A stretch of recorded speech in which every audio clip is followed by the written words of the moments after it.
ертегі айтшы. Олай болса, балаларым, мен сендерге ертегі айтып берейін. Бүгінгі айтатын ертегім, балаларым, торғай мен тышқан туралы ертегі.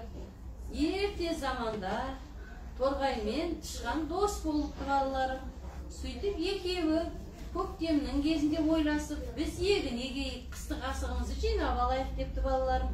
Сол кезде екеуі тышқан аяғымен тырмалап жерді қазып, ал торғай болса тұмсығымен шұқып жерді қазып, екеуі бидай екті, балаларым. Сол кезде олардың еккен бидайының сонша жақсы болғандығını, сол жылы жаңбыр көп жауып, олардың астығы мол болыпты, балаларым. Содан екеуі орып, болғаннан кейінгі тағы соншалықты мол болғаны көп болады бидай. Содан екеуі ерегісіп тышқан мен торғай, менің бидайым деп екеуі келісе алмайды. Содан тышқан айтады, олай болса біздің тышқандардың биіне барайық, кімнің бидай екенін әділ шешіп берсін дейді, балаларым. Сол кезде тышқанның биіне барып екеуі айтады, ол менің еңбегім, мен жерді аяғымен тырмалап ектім дейді. Ал торғай болса үндемей тыңдап отыр, сіз әділ шешпедіңіз, бұған көнбеймін деп екеуі қайтадан кетіп қалады. Жол жүріп келе жатып, торғай айтады, олай болса біз торғайдың биіне барамыз деп, өздерінің биіне алып барады.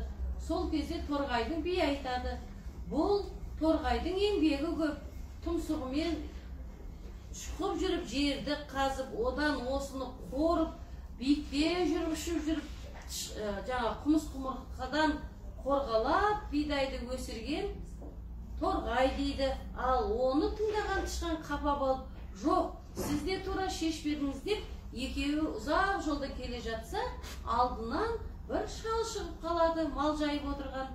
Сол кезде шалдан сұрайды, не болды, жануарлар, торғай мен тышқан, сіздер неге екеуің күбірлесіп ұрсып келе жатсыңдар дейді.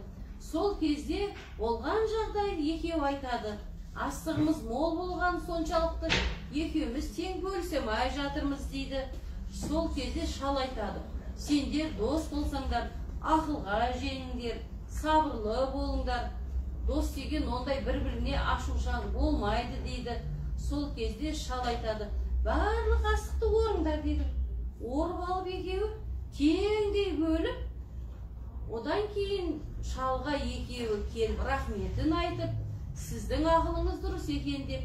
Сол кезде тышқан мен торғай мұрат мақсатына жеткен екен. Балалар, сендерге ертегі ұнады ма? Иә.